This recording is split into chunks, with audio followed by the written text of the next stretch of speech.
Hi everyone, day 13, but I'm going to talk about day 12 because I didn't do it yesterday because I was just too exhausted. Day 12 was very difficult, not because I was fasting, but because of what happened that day and the amount of activity I ended up having to do. I feel good. I woke up, I felt pretty good, you know, and I've lost about 25 pounds drinking my water. I woke up yesterday on day 12 with a very dry mouth. Dry. Ugh, I couldn't get enough fluids.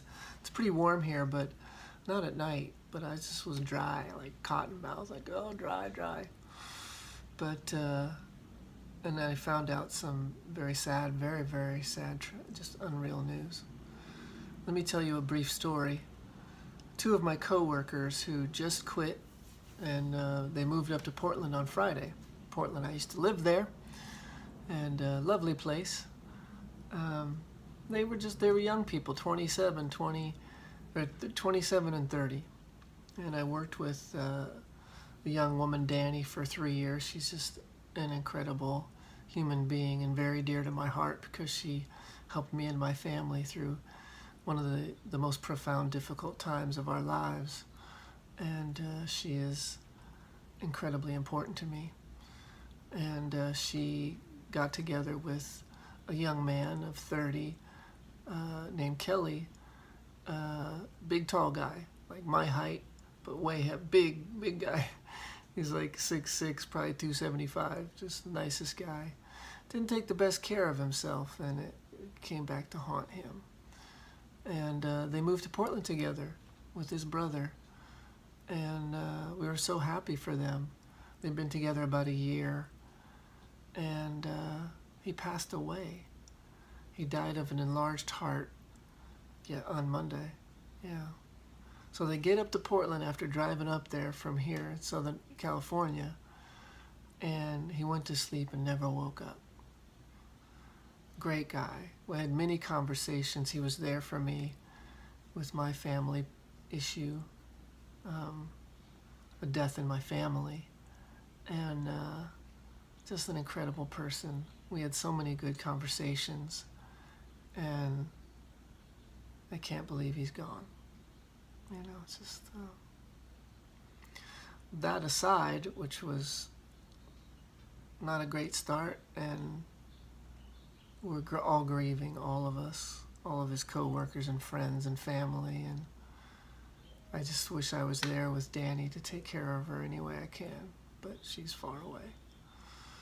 But I send her my love every second of the day. And she needed someone to take a bunch of her stuff, and so I volunteered because I could use it, and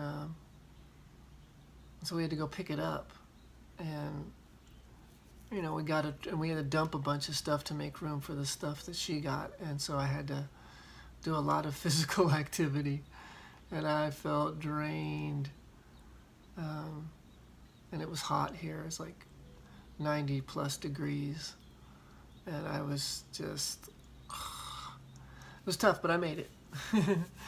I made it, but I was really drained, so it was a tough day, really tough day, wiped out. What you find out is when you're in an extended deep fast and you have to do physical activity, it's what you lack is a kind of endurance. You have to really will yourself to get into it, and you just have to move slowly, which is hard because you want to move fast. You're used to being able to move at normal speed or faster because you're totally fueled. I'm going up and down stairs, lifting heavy objects, loading up the truck. It's 90 degrees plus outside. It was tough. But we got it done. And,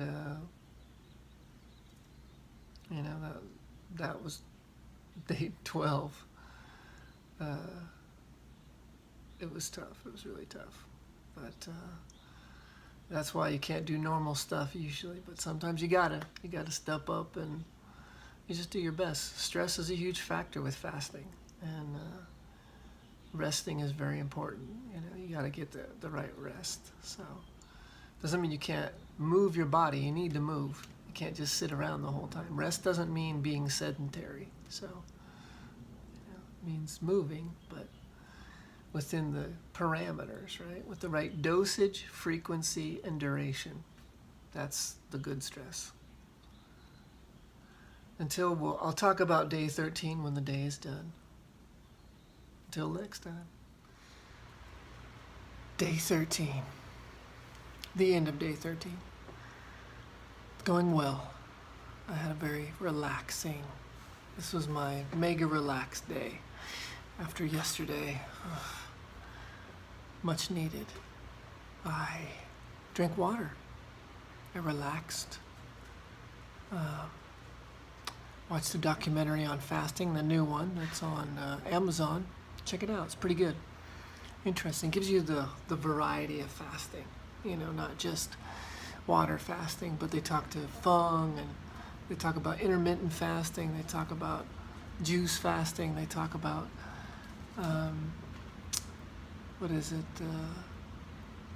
fasting, mimic fasting, something. I'm not really familiar with that, but looks good, and the benefits of it all. And I think they all have wonderful benefits. What I guess we could learn from research is that eating all the time, eating bad food all the time, is really bad for us.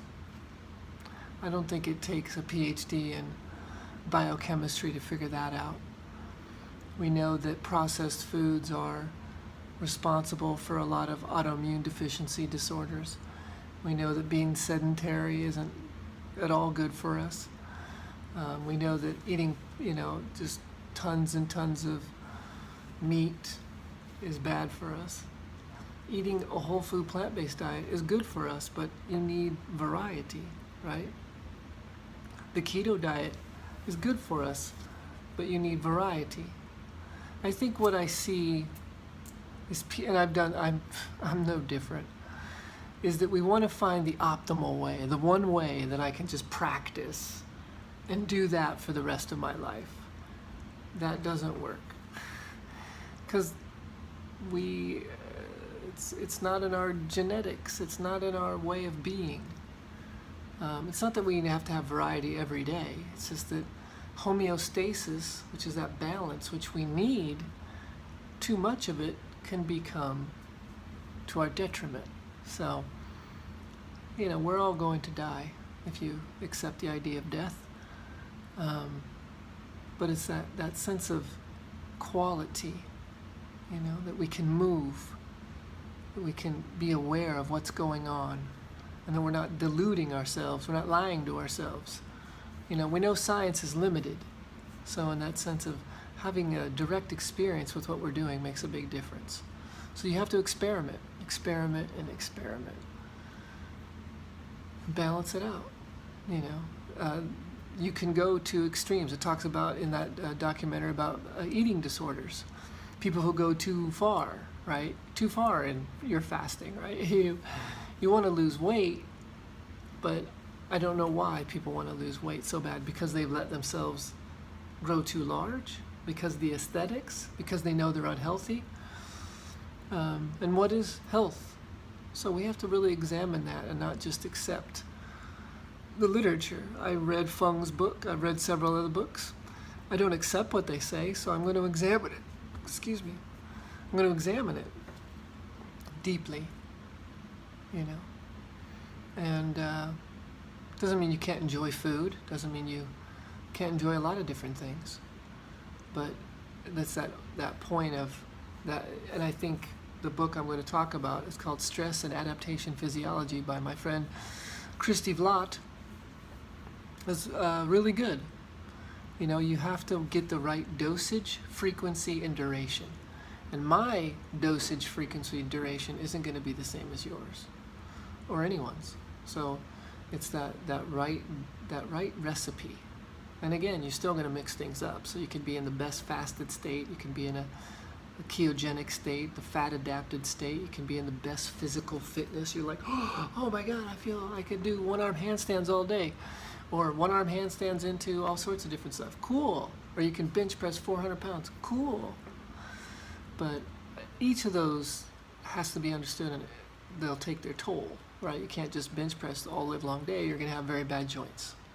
You can't just do one arm handstands. You're going to have problems with your wrists. So you have to balance it out. You have to heal. And it's that right recipe, right? I love P90Xs, but I can't do them all the time because they'll bust me up. They'll break me down. So I have to heal. I love movement. I'm still learning and gaining strength and flexibility, and my hamstrings are like so tight. So it's it's no different than reading. You want to read, or if you want to watch TV, or everything has to be the right dosage, not moderation, because moderation isn't always the answer. So it's we need the right kind of stress and the right amount of time with it. So we have to figure that out, where it starts to send us over that edge to where it causes irreparable damage. We're looking for the concept of anti-fragility here. How do we work to be anti-fragile? I'll talk more about that in another video. But day 13 is in the books, feeling good and much less dehydrated, and relaxation is my friend. Tomorrow I'm going to train and see how it goes. See you tomorrow. Thank you for watching.